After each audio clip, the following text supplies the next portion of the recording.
I'm Steve Adubato. Welcome to a very important and compelling program. Two separate half hours. In this half hour, we're going to be interviewing the 56th governor? You got it. The 56th governor of the great state of New Jersey, the Garden State Governor Phil Murphy. In a second half hour, you'll see separately the governor's Republican opponent, Jack Ciattarelli. We might as well call this program, Governor, on the issues, not the politics, but the issues. You okay with that? I'm great. Good to be with you. Great to be with you. And by the way, remind everyone that the election for governor is, in fact, on November the 2nd. And make sure you learn about the issues, the candidates, and you vote. Governor, let's start with the most pressing issue of our time on many levels, so many aspects to COVID-19. What has been the biggest lesson you have learned to date as we tape this program on the 23rd of September, 19 months in, the biggest lesson about leadership and, frankly, about being governor? Yeah, again, it's good to be with you. And the loss in New Jersey has been overwhelming. Over 27,000 losses of life, an awful first wave, a tough second wave. We're still in the fight as we sit here. It's not as bad as it was by a long shot, but it's not as good as it was a few months ago.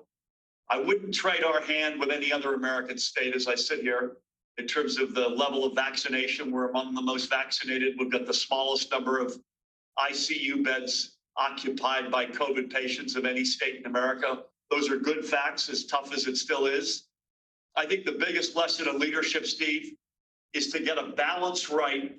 And I've said this before, but Churchill, early World War II, when the Germans had overrun the continent and the Americans were not yet in the war, if I could channel a fingernail of Churchill, it would be balancing, telling folks the absolute truth, even if that truth really hurts, make sure that they understand the facts, but at the same time, giving them a realistic path forward of hope, of optimism. If we do X and Y together, this is the path that will get us out of this really dark spot in this dark moment. And that, to me, is that balance has got to be there. You got to give people hope, but you got to tell them the truth, even if it hurts. In that spirit, Governor, I asked you this about, I think it's 6 or 7 months into the pandemic, and I want to return to it because you know more now. We know more now. But the decision to send patients who were in nursing homes, got COVID, or in hospitals, back into those nursing homes. Approximately 8,000 people, a little fewer than that, but every life matters. 8,000 people who went back into those nursing homes died. Question. Do you regret in any way the decision to send those patients back into nursing homes without the nursing homes, because you told me last time the nursing homes needed to do certain things, they may not have done them. Do you regret that, A, and B, what do you take from that horrific experience, mostly for those families? Yeah, I mean, the loss, the pandemic in general, but within the pandemic, the tragic loss early on, especially in long-term care, was the tragedy within the tragedy. I have to roll the tape back, though, Steve, so forgive me for challenging a little bit of the premise of the question. A couple of things. Number one, they're not patients. Remember, this is their home. They're residents in these places, and we have to remember that they were returning home. Secondly, we were crystal clear in my own voice, in the executive orders from myself and or Judy Persicelli about the protocols for anybody returning to their residence who had been positive for COVID. They must be separated by floor, wing, or better yet, building, and the staff that serve them had also needed to be separated. So you did not mix populations. We also said, and by the way, if you can't do what we've just asked you to do, call us and we'll help you do that in some other residence until this thing passes. By the way, very few folks ended up calling us. Did operators behave badly? Potentially, yes, and they will be dealt with, or they have been dealt with. But our instructions and parameters were crystal clear. So I just want to be clear before we leave this. The Department of Health has jurisdiction over Judy Persicelli, the Commissioner of Health, who's joined us many times. They had jurisdiction and regulatory authority over those nursing homes, correct? Well, there's a number of different elements of government. You've got Human Services plays a role, the Attorney General which has investigated, plays a role. The Department of Health, in fact, has fined a number of operators, but it's a number of different areas in the government. I just want to understand this. Are you saying that you and your administration took the nursing homes at their word that they were going to separate people and do what they needed to do? Because clearly it didn't happen to the degree it should have, because New York and New Jersey had the highest number of people die in nursing homes during the particularly early months of COVID. Yeah, by the way, that ultimately happened almost everywhere, Steve, sadly. It was not, at the end of the day, it wasn't just New Jersey and New York. The way that you deal with this industry, which is the normal process, you make them attest. You request an attestation that they affirmatively understand the rules of the road and commit to abiding by them. And that's the basis upon which, now, are there spot inspections? You betcha. But that's the basis. They agree affirmatively that they understand your executive orders and that they commit to abiding by them. You know, Governor, as we do this program, there are commercials out there, and again, we refer you to public broadcasting and other respectable sources to find the accurate information that you need to know to vote on November the 2nd. So commercials are what they are. But some of the commercials out there that your opponent, Jack Ciattarelli, is putting out there, one of them that really is interesting quotes you in saying, I'm not sure what the context was, Governor, but if I have this wrong, you'll tell me. You've never been shy about that.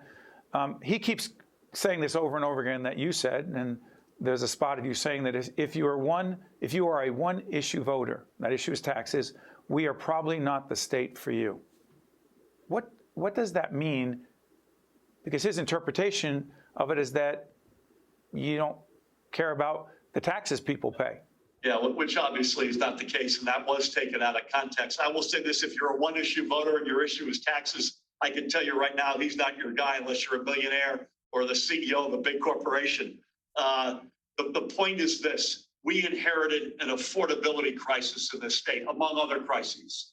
And from moment one, we have been chopping away at that.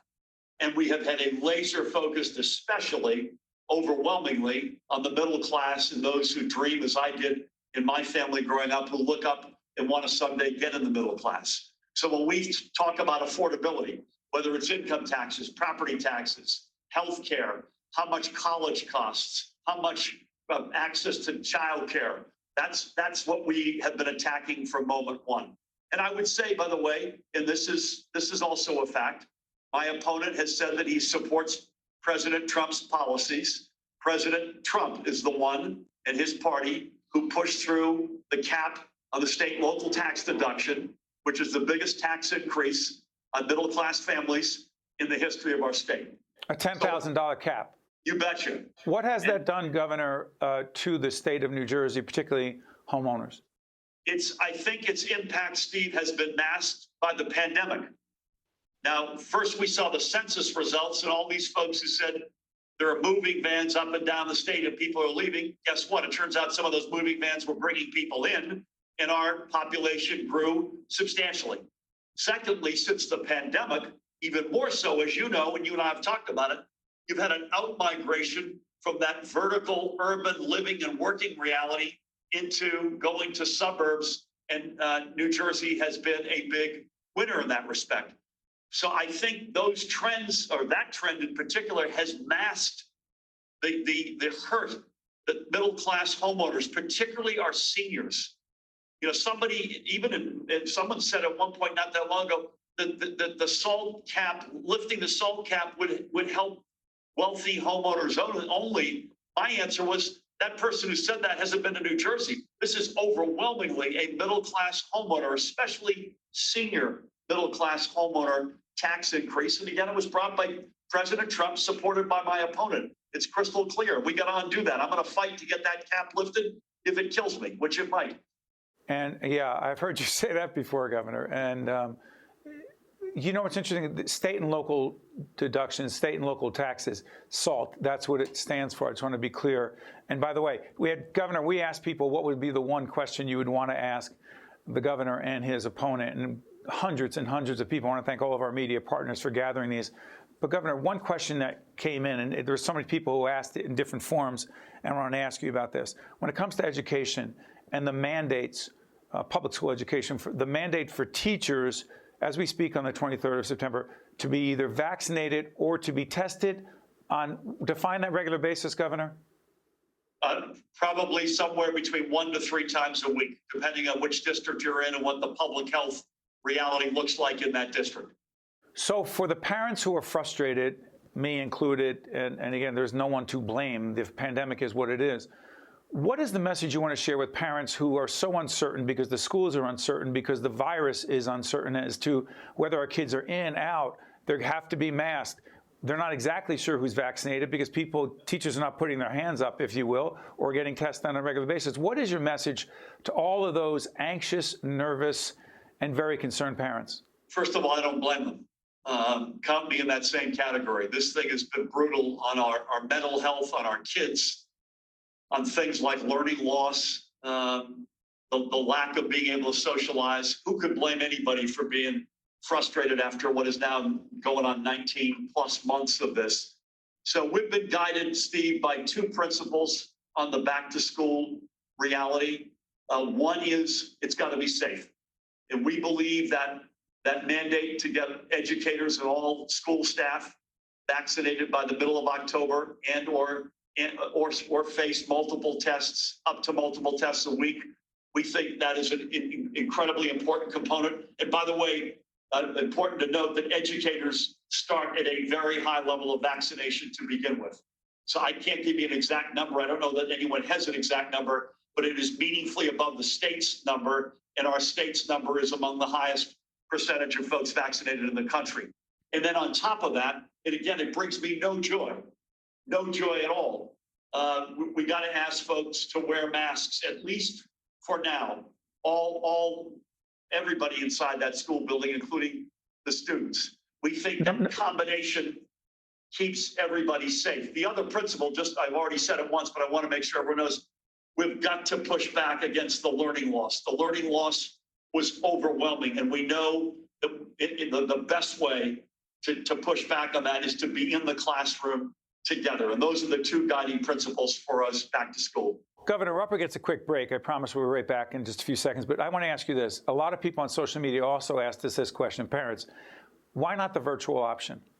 Just if I can get a quick response to that, why not having the virtual option as well? Because the learning loss is so significant, and we've got the data to back it up. Virtual learning, by the way, everyone was a hero associated with it, but it doesn't come close to the richness of the learning that you get in a classroom. That is Governor Phil Murphy. Steve Adubato here. We'll have former State Assemblyman Jack Ciattarelli in a separate half hour on the issues. We can't cover all the issues, but the issues that matter, that we perceive that are most important to you. The election is on November the 2nd. We'll be right back right after this. To watch more State of Affairs with Steve Adubato, find us online and follow us on social media. Welcome back. I'm Steve Adubato. That is Governor Phil Murphy, the 56th governor of the great state of New Jersey. Governor, quick follow-up. We've been involved in an initiative you're well aware of. We've also spoken to the First Lady about this, called Reimagine Childcare, looking at childcare, not just because it's childcare, but childcare directly connected to the economy, people being able to work, et cetera, et cetera. As we do this program late in September, a mandate about all those in child care centers having to be vaccinated or tested on a regular basis, and 2, 3, 4-year-olds with masks. You're confident that that's the right way to go? Yeah, listen, it doesn't bring me any joy, but it's what the CDC recommends. It's what all of our neighboring states are doing, and it mimics the K through 12 protocols that we have. People ask me over the past couple of weeks, what about a 2-year-old, keeping a mask on a 2-year-old? And I have complete sympathy with this. So we just got to ask everybody to do the very best job they can. We're basing this, again, even if it's unpopular, politically or otherwise, we're basing these decisions not on politics, but on science, the data, the facts, and the facts and science and data tell us this is the right thing to do. By the way, Steve, I hope not forever and always. I hope this is a temporary phenomenon and we can get back to completely normal reality sooner than later. Governor, the other thing that brings you no joy to talk about is the fact that at least 1/3 of the businesses in the state are closed, particularly smaller businesses. The restrictions, the shutdowns, some industries impacted more than others, some deemed to be essential and some non-essential. In looking back, it's easier to be a Monday or whatever day quarterback you choose. Do you regret any of those decisions, particularly early on, that had to do with those businesses and the restrictions and the shutdowns? I think, Steve, if you base your decisions based on the facts and the data and the science, as painful as this has been for small businesses, and believe me, there are examples up and down littered throughout this state, you gotta put public health before economic health. You have to. And you look at states around the country that did it the other way around. And as we sit here, Southeast, Southwest, you've got raging pandemics, hospital ICU units filled up. We had no choice. Now, I will tell you what we've also done. We have put, other than California and New York, we've put more money on the street than any American state. And they're a lot bigger than we are. And we'll continue to do that. We have, whether it's loans, grants, equity, you name it, we will continue to pump support into our small business community. The good news is we think about 30% of them. Bad news is 30% of them closed. Good news is you see a lot now either reopening or others stepping into their shoes. We want to get as many people and businesses on their feet as fast as we can, and we'll continue to be there for them. By the way, just joining us, Governor Phil Murphy, Steve Adubato here, Jack Ciattarelli in a separate half hour. Governor, so many questions came in. And by the way, this is encouraging that so many questions came in asking about infrastructure.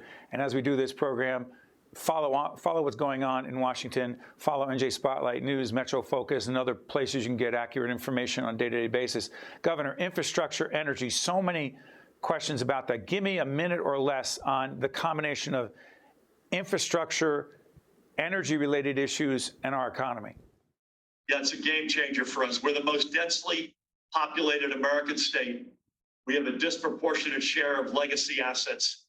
Any bill that gets through Congress, whether it's just the hard assets or my preference, it includes hard assets and a lot of the so-called softer infrastructure, New Jersey's a disproportionate winner. We have a master plan for a 100% clean energy economy by the year 2050. We've finally flushed these crazy myths. Either you can have a clean environment or you could create jobs. We're doing both. Look at offshore wind and the potential for union jobs there. This is all game-changing stuff. And sadly, look at the storms of a few weeks ago, Ida in particular, which took 30 lives. Look at the climate resiliency infrastructure that we so desperately need. Again, anything out of Congress, game changer for New Jersey. Real quick on Ida, Jack Ciattarelli, some others, Governor Murphy didn't act quickly enough. Wasn't enough done to let people know what was going on so they could protect themselves. You say? Yeah, the record is clear. I mean, we formed a conference call at 10 o'clock in the morning with all 21 county OEMs and the National Weather Service. We activated our emergency management. OEM, Office of Emergency Management. You had me on that acronym, Governor. That's emergency management people? Yeah, from all 21 counties at 10, we activated the state's emergency, the so-called OEM at noon. We did a press conference at 1. We sent out social media warnings. Phones got warned. It's an awful tragedy. I've been in many of the communities that were impacted by this. But in the South, where tornadoes touched down, devastation, but no loss of life. Overwhelmingly, central and northern Jersey, the loss of life was from water, either in people's homes or in their cars. Absolute tragedy. I am thankful to President Biden and FEMA that we have 12 counties with major disaster declarations, and hopefully, God willing, get folks back on our feet as soon as we can. Governor, shifting gears dramatically, we're covering as much as we can, but in the most substantive way possible. Governor, much talked about the Edna Mahan Correctional Facility. Shut down, correct? It is not at the moment, but I've ordered it that it will be shut down. We need to figure out what the next step is, and I've got a team working on that morning, noon, and night. But being shut down? It will be shut down, period. I want to be clear. There was an attack that took place, and you can check NJ.com, other places for this, on January 11th. There was an attack. I'm not going to go into the details, but corrections officers, all of whom that were identified, are being dealt with by the law. There were women who were in that correctional facility. It's a female correctional facility who said they were handcuffed to radiators, who were raped, who were beaten. It was a pre-planned assault. Governor, this is the question. When did you find out about that assault, A, and B, very simply, why wasn't the head of the Department of Corrections fired immediately? Yeah, answer your first question. I can't remember when, but it was very soon thereafter. I can give you a date if I looked at my diary. I was disgusted by this, absolutely disgusted. And we took action immediately, Steve. You got to make sure that we understood exactly what happened. So the Attorney General acted immediately, and I think they've now arrested 10 individuals as a result of that awful, disgusting incident. I put in place almost immediately an independent investigation whose report came out a few months ago. And immediately I made the decision based on that report that we had to close this facility. The commissioner stepped down. We have an acting commissioner and a national search for a permanent solution.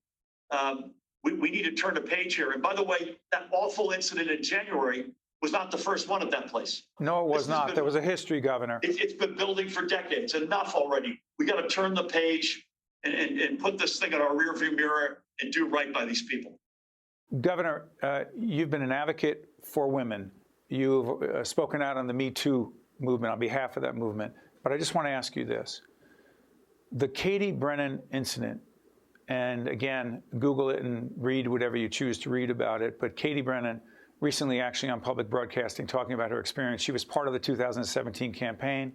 She charged that she was sexually assaulted by one of the campaign aides of yours. This is the question. Do you in any way feel that if you could do it again, you would have handled that situation differently? First of all, what happened to her was awful. Like it is for so many other survivors, I've apologized to her privately and publicly, and we have made real changes inside of our government, and especially as it relates to workplace conditions, training. In our campaign, by the way, run, I might add, by 2 women, a majority female team, with the sort of stuff, training, workplace environment that you would want. The broader society, Steve, in New Jersey, as awful as these realities are for survivors, there's no state in America that has more of an outreach now as a result of a lot of steps we've taken, including by the Attorney General. And those are the lasting lessons that I've taken from that awful experience. There's no question it has contributed to changing the nature of our administration, our campaign, and indeed our state. Governor, got about a minute and a half left. Make the case, A, why 4 more years and what would happen? And B, if we have time, why not Jack Ciattarelli, please? Listen, it's great to be on with you. There's no state in America like New Jersey. Let's stipulate that. But for far too long, our state has punched under its weight. We underachieved. We let our people down. And I can say definitively those days are over. Even in the midst of an awful pandemic and tragedy, it is sunrise in New Jersey. And think about the impact. Tax equity and fairness for hundreds of thousands of families. Increased minimum wage for millions. Thankfully, at long last, affordable health care, women's health care that's funded and protected. College is more accessible for more. We celebrate our incredible diversity. So we've begun an awful lot together, but our work is not done. And the last thing we can do right now, Steve, is to go backward, back to the bad old days. We've got to keep moving forward. The last thing we need right now is extreme leadership in our state. It's the honor of a lifetime to be the governor of this great state, and I'm asking folks to give us 4 more years to finish the job.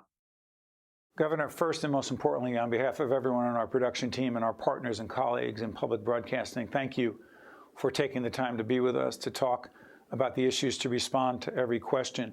So I want to thank you, Governor. Thanks for having me, Steve. It's always a treat to be on. And same here as having you, Governor. But I want to say this to everyone. It's not my place to do commentary or analysis, but here's the thing. The election's on November the 2nd. Your job, as an American who cares about our democracy, our country, our state, is to not just watch this program, but watch the debates, learn about the issues, learn about the candidates. January 6th spoke for itself. This program, what we do, is about civil, respectful, sometimes disagreeing, but always respectful discourse. That's what we've engaged in with the governor. That's what we will do with Jack Ciattarelli.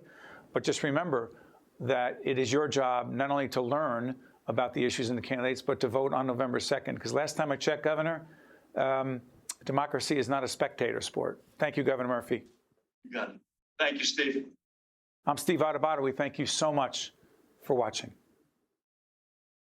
State of Affairs with Steve Adubato is a production of the Caucus Educational Corporation. Funding has been provided by Hackensack Meridian Health, Horizon Blue Cross Blue Shield of New Jersey, Operating Engineers, Local 825, Summit Health, New Jersey Sharing Network, NJM Insurance Group, the New Jersey Education Association, Eastern Atlantic States Regional Council of Carpenters, and by these public-spirited organizations, individuals, and associations committed to informing New Jersey citizens about the important issues facing the Garden State. And by Employers Association of New Jersey. Promotional support provided by CIANJ and Commerce Magazine, ROINJ, and by Insider NJ.